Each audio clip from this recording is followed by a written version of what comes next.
Estamos de vuelta aquí en el programa Mentes. Estamos abordando el tema crisis de autoridad y tenemos dos autoridades en el tema, la licenciada Ana Banda y Héctor Mendoza, y ellos pues nos están aquí para ayudarnos a hablar más acerca del tema, y quedamos con el público que en este bloque vamos a hablar acerca de cuáles son las causas que tienen actualmente a los padres o a los maestros en una crisis de autoridad. ¿Por qué le llamamos crisis de autoridad y cuáles son sus causas? Ajá, obviamente hay un cambio histórico. Tendríamos que pensar que todavía en el siglo XIX había esta idea que si se dan cuenta va a la par, por un lado, la familia, como también los cambios en la política, ¿no? A la caída de los imperios, a la caída de ciertas instituciones, por ejemplo, religiosas, que eran las que lideraban.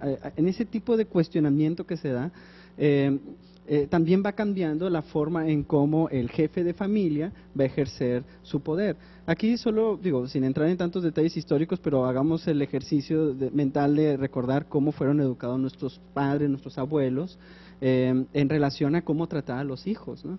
Y en ese sentido, por un lado estaba lo de la sangre. La letra con sangre entra en la escuela. Mi abuelita era amante de las reglas y de los matamoscas para corregir a los niños, por ejemplo. No, pero incluso cosas todavía más claras, estilo, ¿qué va a estudiar el hijo? Lo que el papá decide. Claro, el oficio de, sí, o el oficio heredado, o la carrera, ¿no?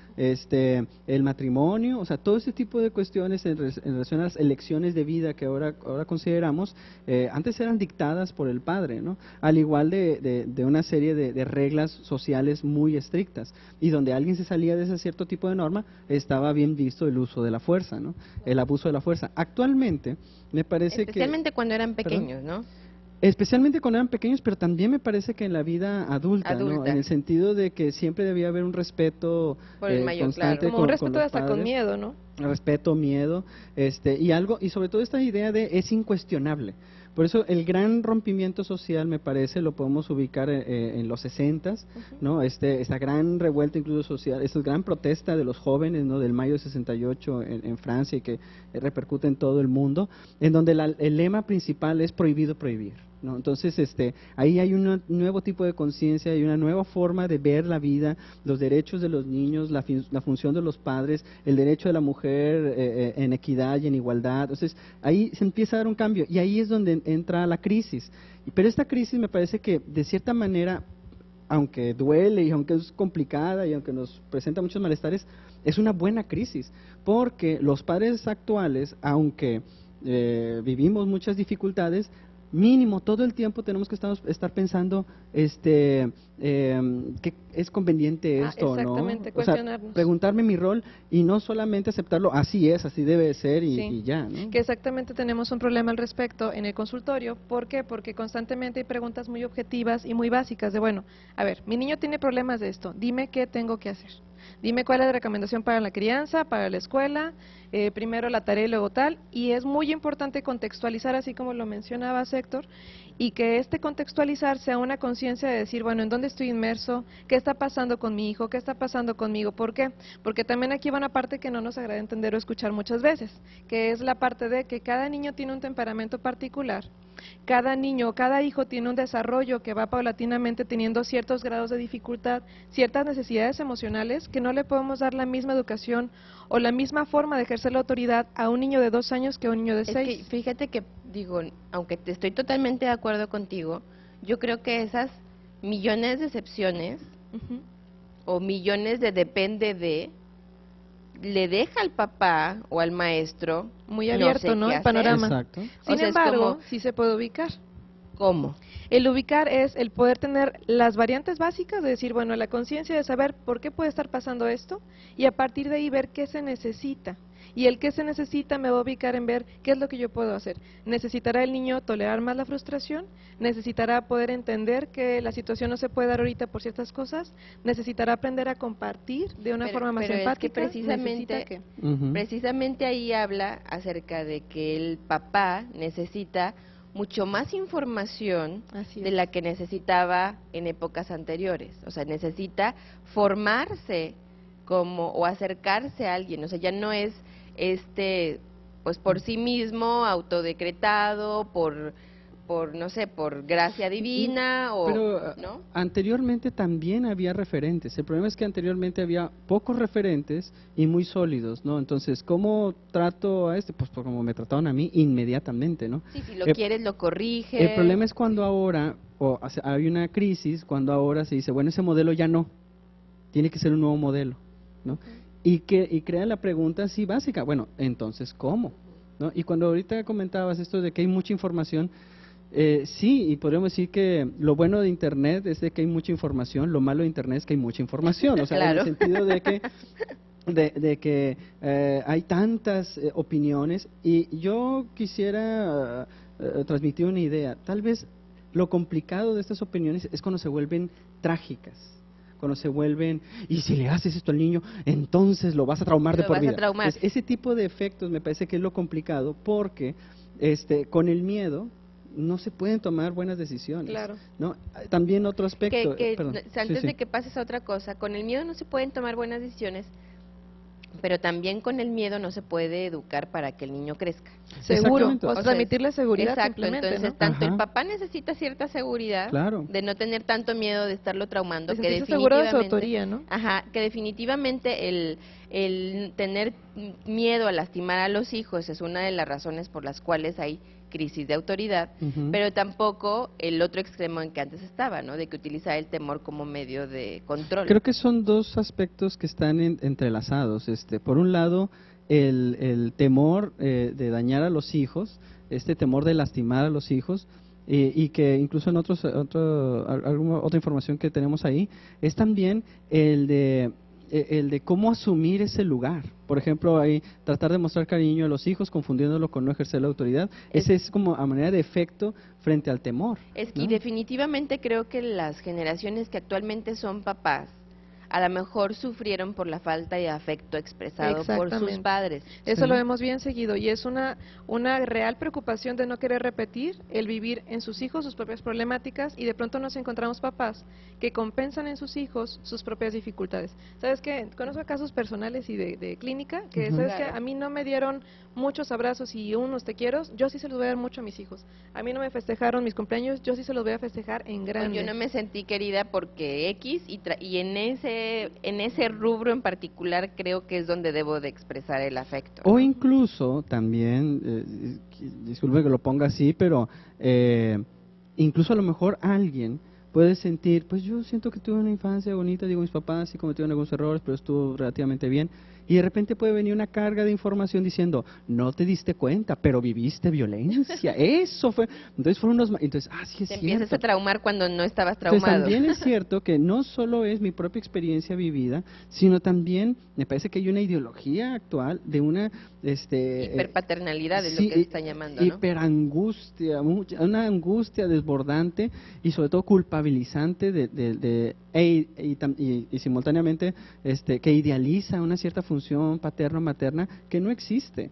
O sea, y que incluso inhibe la forma en cómo voy a ejercer la autoridad. No, y de entrada, o sea, sí, yo me acuerdo que cuando estaba embarazada y me puse a leer libros de autoridad o de autoridad de De paternidad, de embarazo, ajá. y de verdad son enloquecedores, o Sí. sea, para cumplir Estándares Todo. muy altos, todo ¿no? lo que te dicen que tienes que hacer, o sea, para empar es Sí. imposible. Alimentación, Sí, alimentación, ejercicio. cada cuánto tiempo, estarlo Sí. viendo todo el tiempo cuando está amamantando, Sí.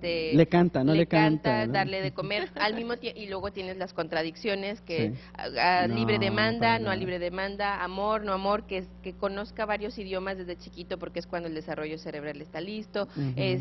o sea, Sí. una gran lista que dices, Sí. "Oye, es tanta información Sí. y te crea como el papá, ¿cómo lo voy a lograr? O sea, de Eh. por sí ya la responsabilidad de ser papás es muchísima Ajá. y luego aparte con los 20 manuales que te tratas de leer, o sea, Con sí, toda la Y eso presión. genera entonces una crisis. Claro. Sobre todo la sensación como padre de decir, estoy haciendo lo correcto, seré una persona idónea, no, pues mejor llévense a mi niño y que lo críe alguien más porque de plano No puedo. no puedo, ¿no? Entonces, y que ante esa impotencia, y eso lo sabemos clínicamente, ¿no? O sea, la impotencia fácilmente puede llevar a la violencia. Claro que sí, está a un Sí. paso de nada, y que creo que esto que mencionan tiene que ver con la hiperestimulación que se encuentra actualmente. ¿Por qué? Porque tenemos también una oleada de papás y de hijos que tienen demasiadas actividades y mucha estimulación desde muy pequeños. Me ha tocado conocer mamás que dicen, híjoles, que yo desde el vientre ya tenía estimulación temprana para él. Es Híjole, que hay ni unas en el cosas vientre que te descansó. pones para ponerles música, Exacto. les empiezas a leer, les pones Todo, pero Baby híjole, Mozart, por supuesto. quizás sean los 9 meses más placenteros de tu vida y ya te están estimulando. Entonces, recién estaba escuchando que de parte también de un experto en el área de niños, que había un estudio que comprobaba cómo la estimulación temprana, por ejemplo en el habla, lleva al niño a vivir de forma precoz el recibir información que todavía psicológicamente no está preparado para procesar. Entonces, había como un criterio básico, decir, bueno, si el niño en su historia encontramos que tuvo una estimulación temprana para poder desarrollar el habla y comunicarse en una etapa en la que todavía no era esperado, el niño corre riesgo de que su juicio moral sea alto por sobreestimularse y defenderse ante eso. Y en esa misma línea, por ejemplo, yo pienso que el niño también, ¿cuántas veces no hemos escuchado que la comunicación no verbal comunica 80% de las cosas, mucho más. ¿no? Entonces, le estamos acortando el tiempo en donde está realmente nada más aprendiendo comunicación no verbal. Exacto. Entonces es como, no sé, de pensarse, ¿no? Claro. Yo quisiera retomar un aspecto de cuando decíamos en la definición de autoridad, quisiera retomar una frase que le leí apenas ayer a mi buen amigo Camilo Ramírez, a quien le mando un saludo, en su columna de periódico, en donde hablaba de justamente este tema y decía de la frase que hemos escuchado, ¿no?, por parte de padres de familia o maestros: mis niños no me hacen caso, estos niños no me hacen caso, ¿no? Y me llamaba mucho la atención ese aspecto, porque hacer caso, atender a alguien, es escuchar. Y justamente me parece que parte del rol de ejercer la autoridad implica de ¿por qué no nos hacen caso? ¿Qué hacemos entonces con lo que les estamos diciendo? Y pensémoslo también directamente: ¿cuándo nosotros nos cerramos? ¿Cuándo no le hacemos caso a alguien? ¿No? ¿Qué es eso de hacer caso? Hacer caso en el sentido de atender. Lo que tú estás diciendo, le voy a poner atención. Y obedecer también, ¿no? Obedecer implica eso, o sea, en el sentido de que ya le puse atención, o sea, realmente abrí mi oreja a que lo que tú me estás diciendo sea parte de mí. Y es ahí muy interesante cuando nos damos cuenta de que un niño necesita modelos, líderes, y que entonces y a gente, referentes a quien atiende. Entonces ahí la pregunta ¿A quién tendremos, le pongo atención? Exactamente, es que atender, poner atención, hacer caso y obedecer van en la misma línea. Entonces, si no nos hacen caso, también tendríamos que reflexionar como figuras de autoridad: ¿qué estamos haciendo? Que queremos transmitir un mensaje, pero la forma en cómo lo estamos transmitiendo cierra la posibilidad. Que siempre está también si nosotros le hacemos caso a los niños, ¿no? O sea, claro, no tanto en obedecer, sino exactamente, es que en justamente atender. Eso implica, ¿no? El atender Ajá. también implica voltear a vernos a nosotros para ver qué estamos atendiendo, en la indicación que estamos dando, cómo le estamos transmitiendo, para ver si atiende o no. Por ejemplo, un niño va a hacer más caso cuando diga: me lo está diciendo porque le intereso, O porque no ya me nada hizo más, caso. no nada más para imponer su ley. Claro. Y bueno, no puedo dejar necesito saludar a una persona que nos ve constantemente en el programa. Ella es aquí lo tengo apuntado, la doctora Fanny Vera, que ella nos ha visto durante ya un tiempo y que, bueno, le mandamos un afectuoso saludo a ella. Muchísimas gracias por estar al pendiente del programa. Visite nuestras redes sociales en Mentes TVNL, visite nuestro Twitter en TVNL y participe también en el programa. Hagan una pregunta, opine en relación al tema de hoy. El teléfono es 2020-8865. Quisiéramos realmente escuchar lo que opinan. Alguna sugerencia de tema también pudiera ser bueno.